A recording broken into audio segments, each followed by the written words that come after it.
বিৰিয়ানী বনাইছে আমুৱে। Good evening my dear friends. আজি আমুৱে লাঞ্চত চিকেন বিৰিয়ানী বনাইছিল। তাকে ৰেচিপিটো আপোনালোকৰ লগত শ্বেয়াৰ কৰিলো। আমুৰ হাতে চিকেন বিৰিয়ানী খাই মই বহুত ভাল পাওঁ। চিকেন মছলাৰ লগত মিক্স কৰি থৈছে।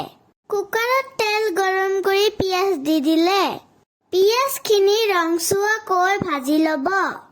ভজা হৈ গৈছে, এতিয়া এখন প্লেটত উঠাই ল'ব।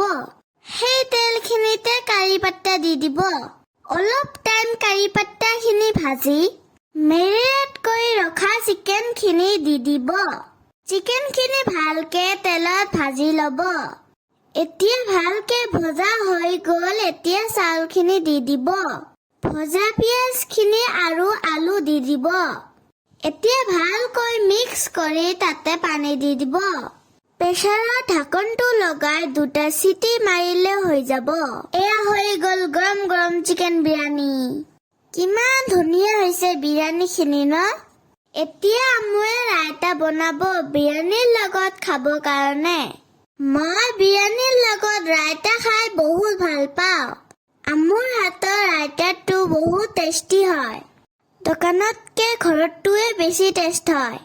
তেনেহ'লে আহক এতিয়া আমি বিৰিয়ানীখিনি ছাৰ্ভ কৰি লওঁ। এয়া ফাইনেল লুক বিৰিয়ানীৰ। বিৰিয়ানীটো খাবলৈ বিৰাটেই টেষ্টি হৈছিল। এতিয়া মই খাই লওঁ দেই। আই এম ছ' হাংৰি। ৰেচিপিটো চাই কেনেকুৱা পালে কমেণ্ট বক্সত জনাব দেই। আজিৰ কাৰণে আহিছো, বাই।